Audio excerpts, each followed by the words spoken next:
Sudan is one of the forgotten kingdoms of Africa and the ancient world.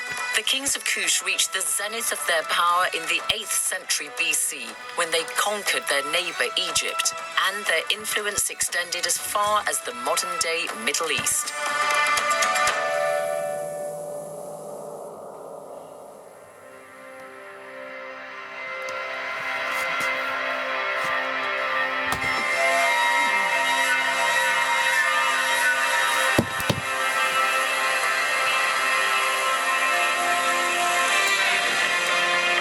Sudan's capital, Khartoum, where the blue and white Niles meet. The waters of the two rivers merge to form the mighty River Nile that flows through northern Sudan into Egypt and ends its journey there, where it joins the Mediterranean Sea. The Blue Nile starts deep in the Ethiopian highlands, and the waters of the White Nile flow from Lake Victoria in East Africa, although it probably originates from deeper inside Central Africa. The River Nile has for centuries played silent witness to the great civilizations that existed close to its banks.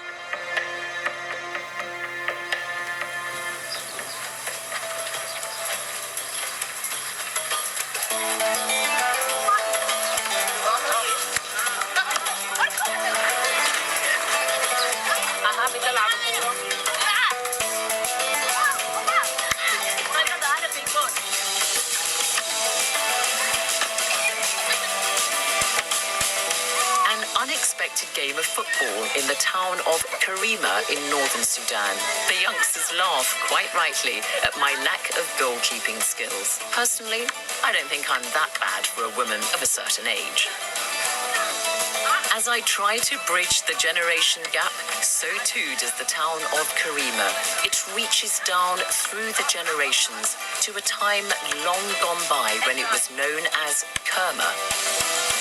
And it is here that we begin the story of the Kingdom of Kush. Early humans existed in Sudan for tens of thousands of years. By about 5000 BC, we know that people in northern Sudan lived from fishing, hunting, and basic farming. And there's evidence that they raised cattle too. They lived in relatively small, independent and separate population groups. They had to be mobile so they could find good pasture for their livestock. The rich waters of the River Nile made the land fertile, which meant crops could grow easily, so farmers could settle down and develop communities.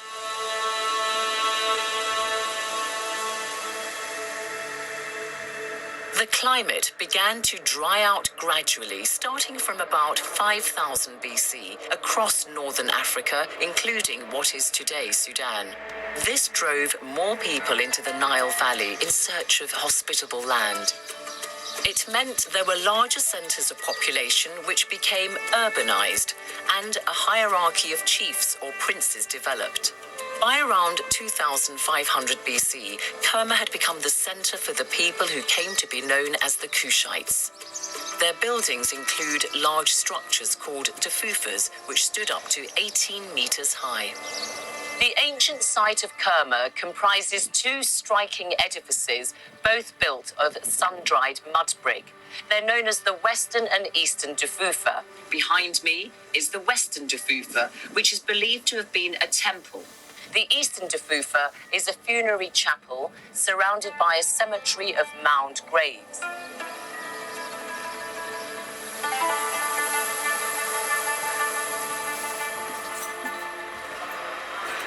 Archaeologist and historian Dr. Abdulrahman Ali is director of Sudan's National Museum in the capital, Khartoum.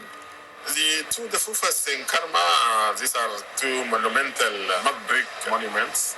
They belong to the Kingdom of Kerma, which was known as the first independent national kingdom in the Sudan, developed in 2500 BC. And the kings of Kerma, they ruled Kerma for almost 1,000 years.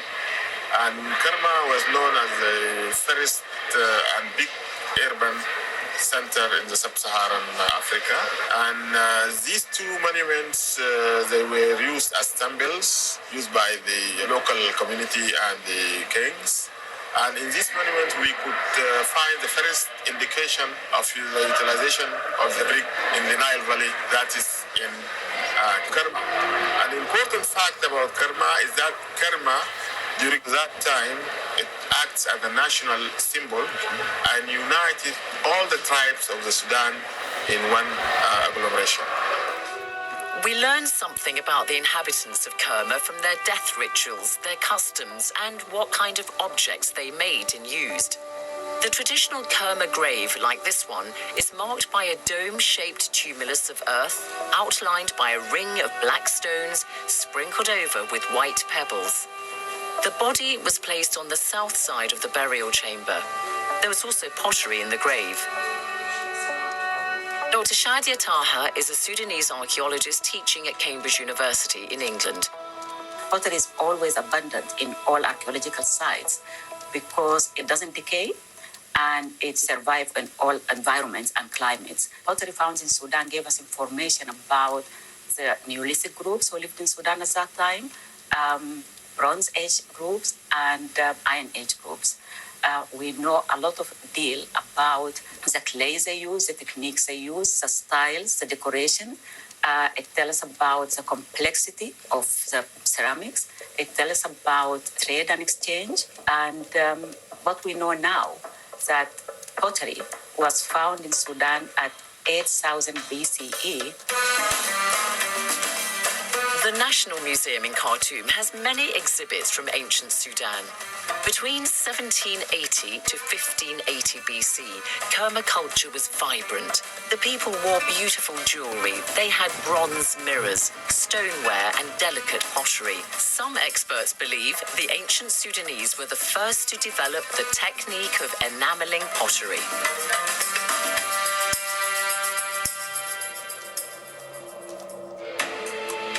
This period of ancient Sudan's history is linked to that of its neighbor to the north, Egypt. At about the same time in ancient Egypt, that is around 3000 BC, the first dynasties were establishing the rule of the pharaohs. What was the relationship like between these two close kingdoms? It was both hostile and complementary. And over the centuries, the balance of power would shift from one to the other. As Shadia Taha explains, in the writing of history, mostly by Western scholars, the importance of ancient Sudan in this relationship has been rather overlooked. Both countries influence each other, but the Eurocentric group, they always thought of Kerma as younger than Egypt and always copying Egypt. But they didn't give Kerma the credit it deserves because Kerma was a very advanced state and its civilization predated Babylon, Rome, and Greece. So the exchange of ideas went both ways. It wasn't just a receiver of ideas from Egypt. When relations were bad, the pharaohs of Egypt would launch raids into Kerma, and the people of Kerma also raided the Egyptians. However, when their relationship was good, trade flourished between the two kingdoms. Donkeys were used as pack animals. Unlike camels, they need a lot of water, so that supports the theory that at this time, the climate in northern Sudan was more green and humid than it is today.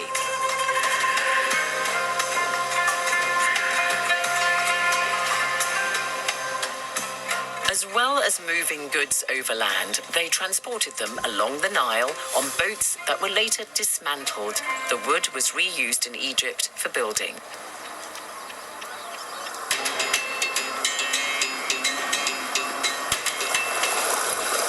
But trade was hampered at certain times of the year when the Nile was impassable because of its cataracts.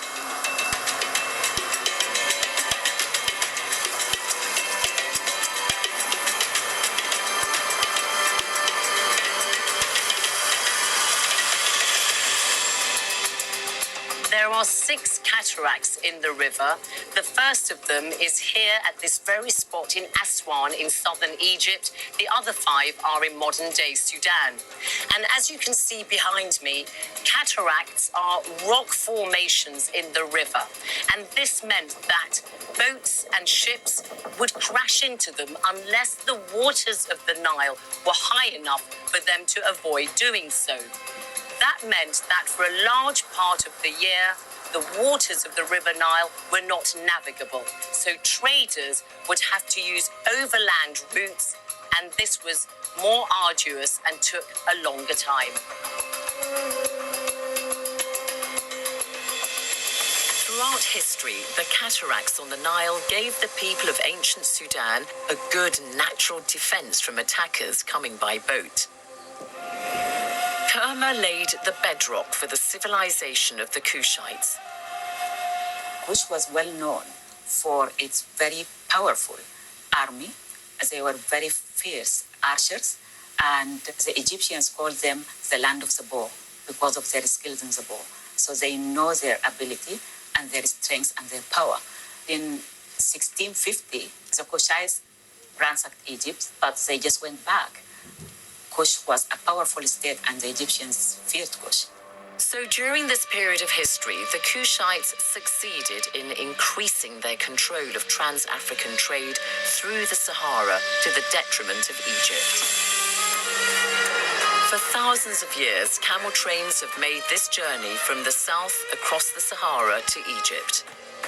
These camels are resting by the roadside and taking water in Dongala, in territory that would have been part of the Kingdom of Kush. Kush was a vital crossroads for trade in the ancient world, linking the west and the east in the Red Sea, and then from the south to the north in the Mediterranean.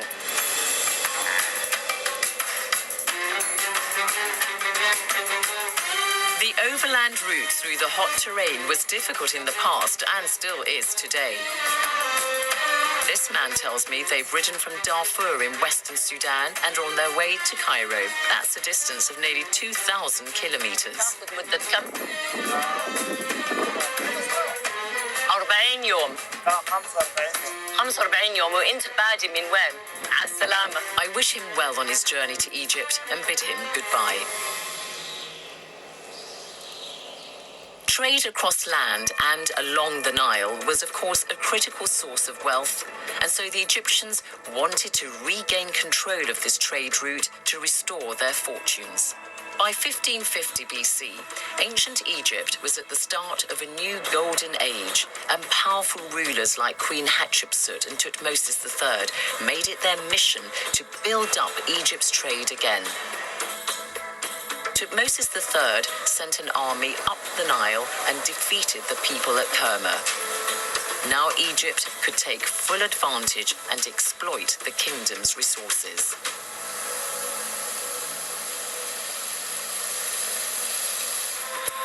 A new kingdom arose further south from Kerma in Napata, or Nabta as the Sudanese call it. My own opinion, they moved to Nabta for economic, political, and religious reasons. Economic reasons because Nabta was a meeting place for trade. As the population was growing, as they were already urban, they needed more resources. More resources were available in those to supply an increasing population. And religious reason, Jabal Barkal is a sacred mountain which Egyptians and Kushites believe that Amun resides in Jabal Barkal. The god Amun-Ra. The god Amun-Ra. So it is sacred for the Egyptians and the Kushites.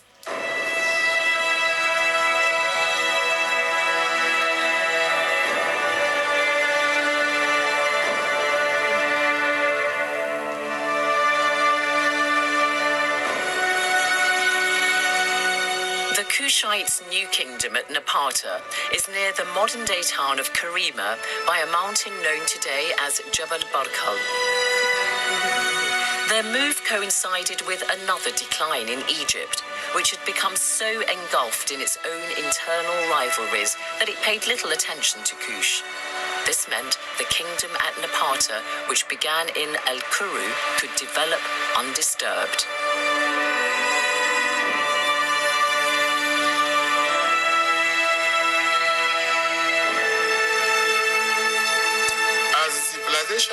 of Nabta evolved from Al-Kuru. It starts as a small chiefdom and developed to a kingship and later on developed to an empire. By the 8th century BC, the kings of Kush were growing ever richer and more powerful. At the Kushite capital of Napata, the mountain dominated the landscape, much as it does today.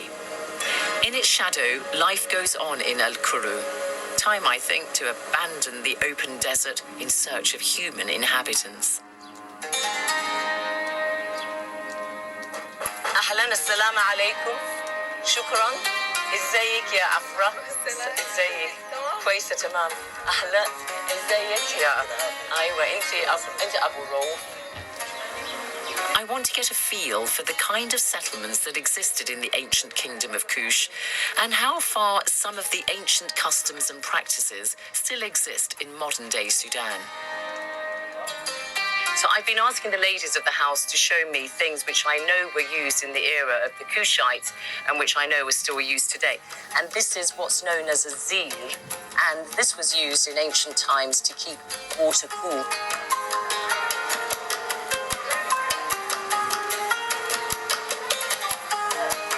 So I find it absolutely fascinating that I can find an old house like this that is just so evocative of that period of Sudanese history.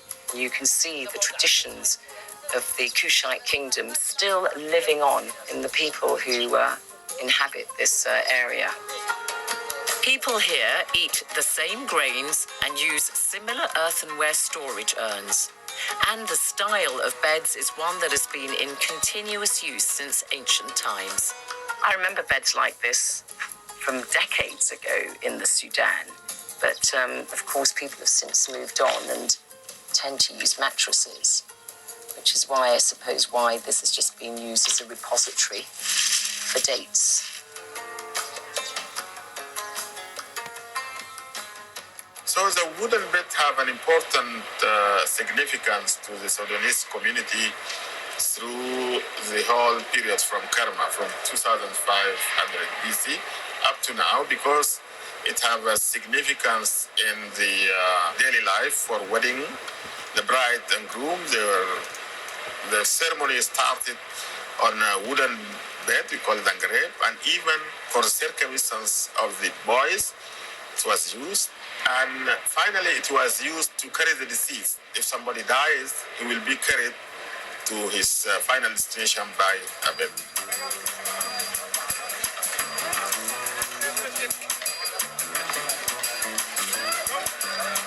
I've come across a wedding party in a settlement at the foot of Jabal Barkal.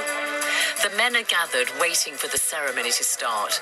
I reckon I can seize the chance to go and visit the women at the wedding breakfast to see some female customs that have endured throughout the centuries.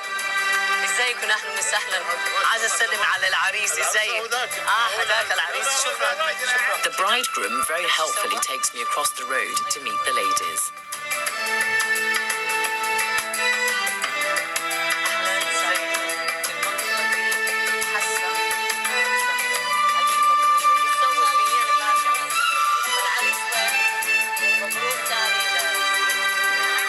I'm just looking at this lady's hands with the henna and the beautiful gold. Two things that we had, of course, in the Kushite kingdom. The gold and then, of course, the henna. The women of Kush dipped their hands in henna, decorated it, and they also wore coal on their eyes, like this lady here.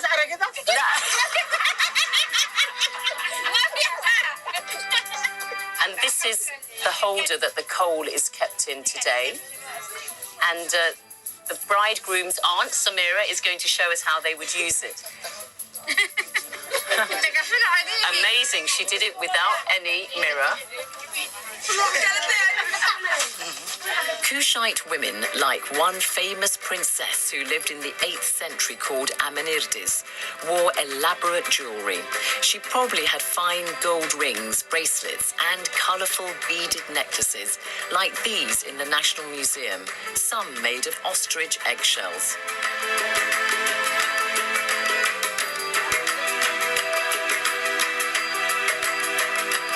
Samanirdiz would have worn her hair flat to the head with a top knot, her long nails stained with henna, and her eyes darkened with coal.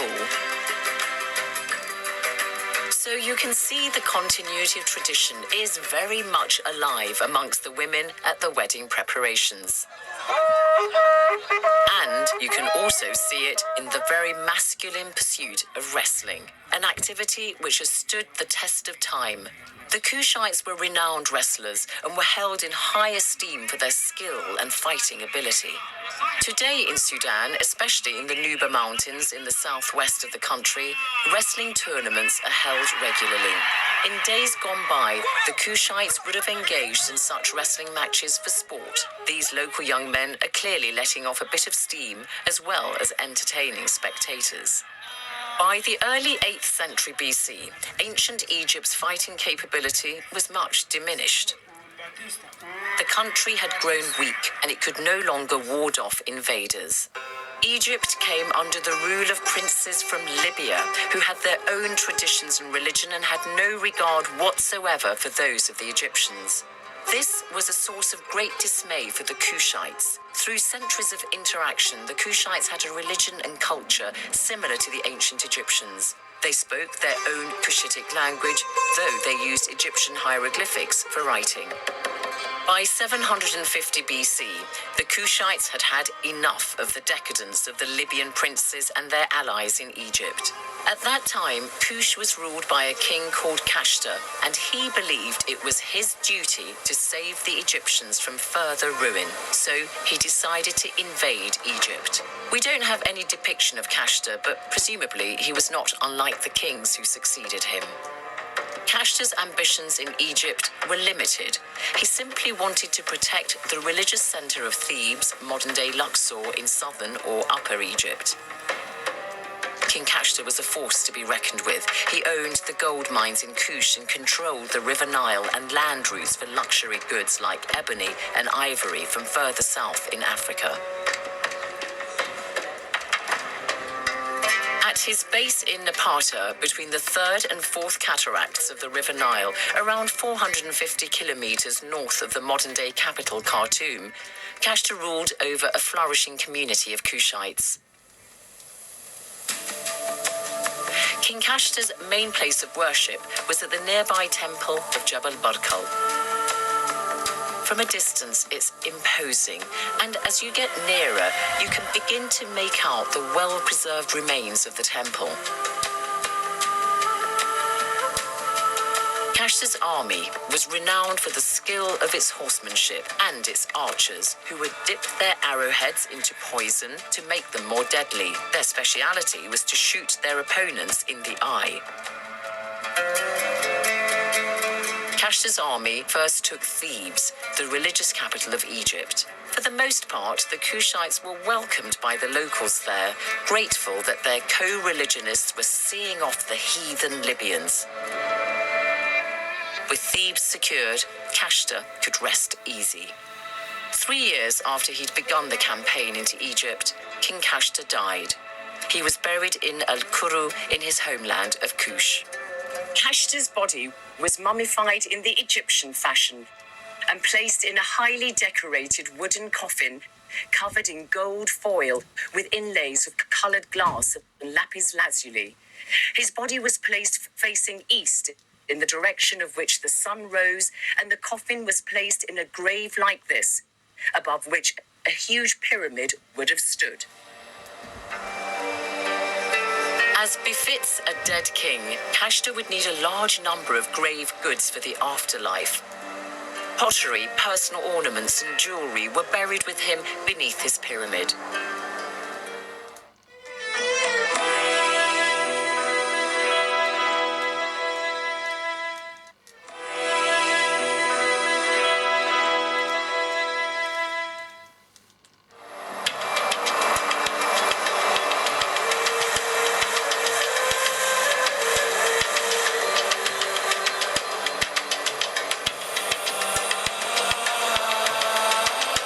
Kushite pyramids differ from those in Egypt. They're smaller, steeper, and made of red sandstone. There are 1,000 pyramids that have been discovered so far in Sudan, though only about 300 of them are still standing as pyramid structures. In Egypt, there are about 100 pyramids. Our pyramids, the Sudanese pyramids, have different aspects because their angle of building is very steep compared to that of Egypt. We know that the kings and queens of Kush were buried with all manner of personal belongings and furniture, and also shabtis, which are these figures of people who would serve them in the afterlife.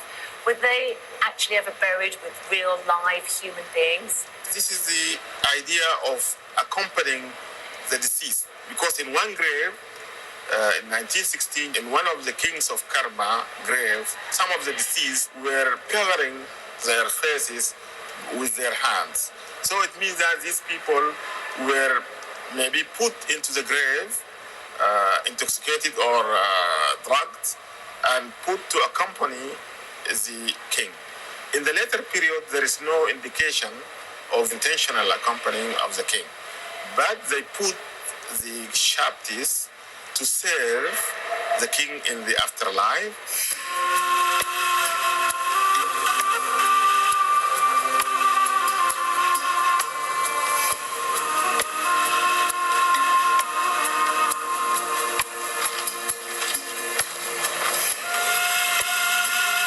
These pyramids here by Jabal Barkal are an example of how pyramids were looted both in antiquity and in centuries later to come. The tips of these pyramids are believed to have been covered in gold foil, where clearly now the tips have been destroyed and the gold removed. Kashta's reign as king of Kush had lasted around 13 years. However, it was his son Pianki who was to take further the mission his father had started. Pianki was crowned king at the temple of Amun in Jabal Barkal, probably in 747 BC, and he ruled for about 30 years until around 715 BC. Much of our knowledge of Pianki comes from his stela, a massive slab of dark grey granite with 159 lines of text in Egyptian hieroglyphics, known as the Victory Stela. It sets out how Pianki first defeated and then ruled Egypt through establishing separate principalities. The stela begins with Pianki's words. Hear of what I did. I am a king, divine emanation, living image of Atum, who came forth from the womb adorned as a ruler, of whom those greater than he were afraid, whose father knew and whose mother recognized that he would rule. Under Pianki, Egypt came further under Kushite control. However, when he heard about a key victory by his army, he was not content, because some of the Egyptian princes had escaped to the north of the country. Pianki vowed to go into battle himself, as recorded in his stela. I shall make the Northland taste the taste of my fingers. Pianki pursued the Egyptian princes north and laid siege to them in their stronghold of Hermopolis. They eventually surrendered. After his victory, Pianki searched through the palace for treasures. When he went into the stables and saw the horses had become emaciated during the siege, he was furious with the Egyptian prince. I swear that as Ra loves me, as my nostrils are rejuvenated with life, it is more grievous in my heart that the horses have suffered hunger than any other evil deed that thou hast done in the prosecution of thy desire. The Kushites were excellent horsemen and prized their best specimens. As his favorite horses died off, Pianki would have them buried near the royal tomb that had been built for him. On his return to Napata in Kush, Pianki took with him architects and sculptors from Egypt, and he went about extending and reinforcing the great temple at Jabal Barkal. This is a computer-generated image of what the temple would have looked like. Pianki ruled for nearly a decade after his campaign in Egypt. He died around 715 BC. Like other Kushite kings before him, King Pianki was buried here at this site in Al-Kuru, in a tomb surmounted by a pyramid built like this. In the centuries to come, his tomb was plundered, but we know that Pianki was buried with many valuables. Fragments of furniture were found, a fine bronze stand, amulets bearing his name, and most importantly, 4 of his favorite horses were buried with him, entombed standing, their collars decorated with silver, plumes, and beads, to serve their master forever in the afterlife. After Pianki died, the throne passed to his younger brother, Shabaka, who succeeded in conquering all of Egypt. He moved his capital to Thebes. By now, the powerful Kushites had attracted the attention of the warlike Assyrians who were threatening King Hezekiah of Judah. He appealed to Shabaka for help, and he succeeded in warding them off. Kush was established as an African superpower. When Shabaka died in 702 BC, he was succeeded by his son Shabitku, who again managed to see off the Assyrians. When Shabitku died in 690 BC, the kingdom passed peacefully to his brother Taharka. Well, inside the temples here at Jebel Barkal, you have these very rich decorations on the wall. And here on this wall, you have one of the greatest kings of Kush, Taharko, making an offering of necklaces, probably gold, to the god Amun-Ra, who is here. After Thebes was defeated by the kings of Kush, they assumed the style and the trappings of a pharaoh, and they became lord of the 2 lands. Now, to represent that, if you look at the top of Taharko's head, he's got what are known as the twin Uriae, and Uriae are the 2 serpent shapes that you can see representing Egypt and the land of Kush. And the kings of Kush wore a tight-fitting crown, which was actually a skull cap made of leather or metal, with the sacred serpent symbols on them, and there's a cord necklace falling over the shoulders or down the back. And the kings of Kush are often depicted wearing a kilt. And the Kushites wore shoes or sandals. The poorer citizens went barefoot, but as a king, Taharko's sandals would have been made of leather, usually with a high curving strap extending along the entire foot and curving over the toes to meet the soles. And on special occasions, their sandals might be coloured in red, yellow or green with decorations stamped on them in a snake pattern. Like the kings before him, Taharka was engaged in bloody rivalry with the Assyrians. This time, that's around 670 BC, King Esarhaddon ruled Assyria. In their first military encounter, Taharka defeated the Assyrians, but in a second battle in Egypt itself, the key city of Memphis fell to the Assyrians. Taharka was wounded, and he withdrew from the battlefield and headed south to Thebes, where the Assyrians did not pursue him. Safe in southern Egypt, Taharka could embark on a huge building program, and the evidence is still clear at the Temple of Karnak today. This column is the only one standing at its original height of the 10 pillars built by Taharko at Karnak. And this is yet further evidence of the impact of the Kushites' building program in ancient Egypt. The sacred lake at Karnak Temple is a large rectangular basin, and its waters come from the River Nile. Although it was already here when the Kushites took control of Thebes, it owes its current shape to Taharko.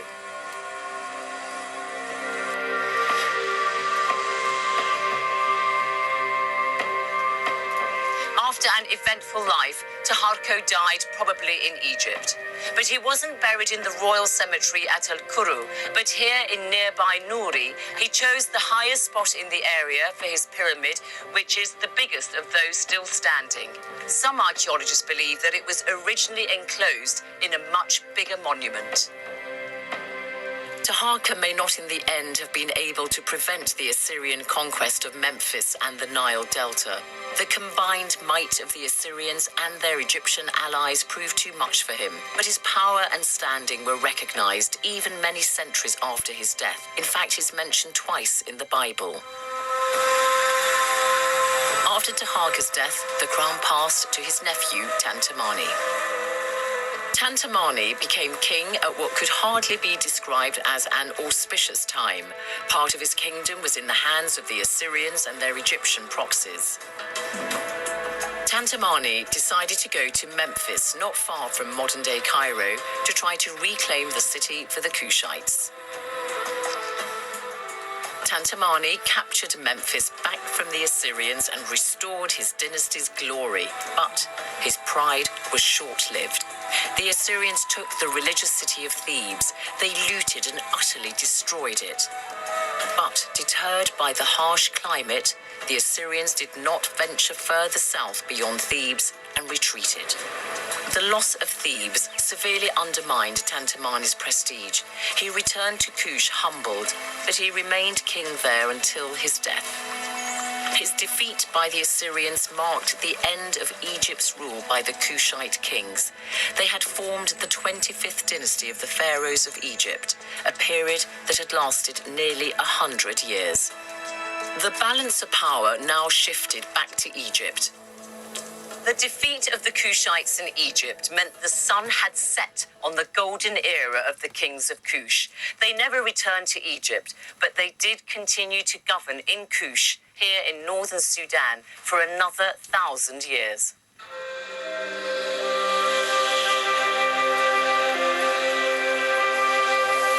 The Kushites built a new base called Meroe, about 250 kilometers north of Khartoum. An area known today as Al-Bajrawiya, and not to be confused with the modern city of Meroe.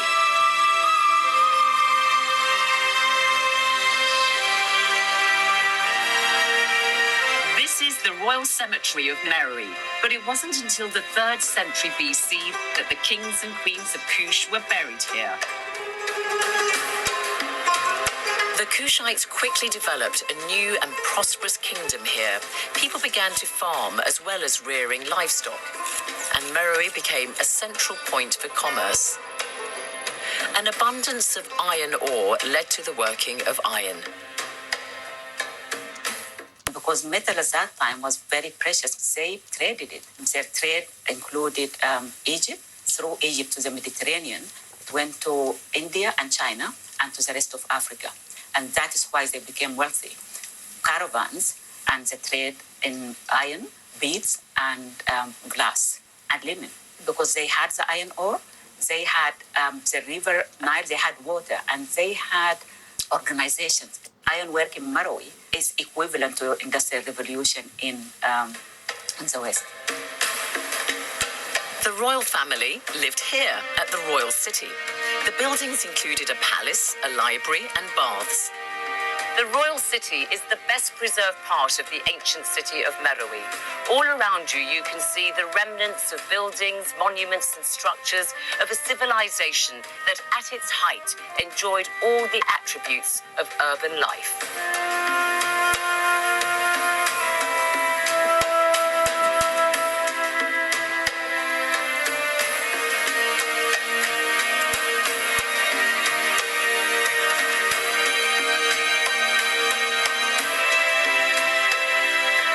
Would have been one of the finest tombs and pyramids at the Royal Cemetery in Meroe.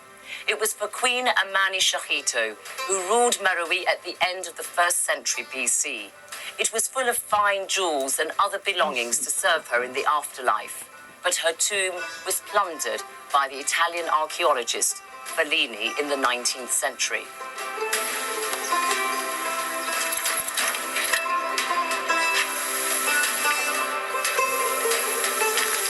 And after her bath, Queen Amani Shahito and other members of the royal family would just walk a few steps, come here, sit on one of these chairs, and enjoy a good massage. Where's my masseur? The queens of Kush at Meroe had a powerful role. Unlike the ancient Egyptians, women could succeed as monarchs in their own right, or they could rule jointly with their husbands or sons. And the king's relationship with his mother was of extreme significance. What do we know about Queen Amani Shahito? Queen Amani Shahito, we know about her jewelry. She was covered in jewelry, and she used to love, well, all Kushites women loved gold and jewelry. She was a large lady, I have this mug, which depicted her in most of the temples and the cemetery as a very large woman. This is for two reasons. Large ladies, it is a symbol of prosperity and a symbol of affluence. That means she was well fed and she wasn't starved. The other thing I believe that, because if you could see here in this mug, she is fighting an enemy who is shown as smaller than her, and she was really towering over him. So that could be another reason, maybe exaggerating it, the size in these carvings a little bit, but they were still plump. Because So they were powerful ladies, yeah. Queen Amani Renas actually fought the Romans. Pretty powerful warrior queens, weren't they? yes, they led armies, and they used to go and really do lots of raids in southern Egypt. So the fights between the Romans and the Meroe-Abtokoshites continued. Queen Amaniras, in one of the battles, she was blinded in one eye, so she became the queen with one eye. And in the year 22 BCE, the Romans make a treaty which benefits the Meroites, just to stop the fights between the two of them. At Meroe, the Kushites embarked on a big building program. You can see here at the ancient site of Musawarat clear evidence of temples and we think also palaces and other monuments. The Kushites interacted with other civilizations, ancient Romans, the Greeks also, and you can actually see this quite clearly in the influence, for instance, of ancient Greek architecture in this column here behind me.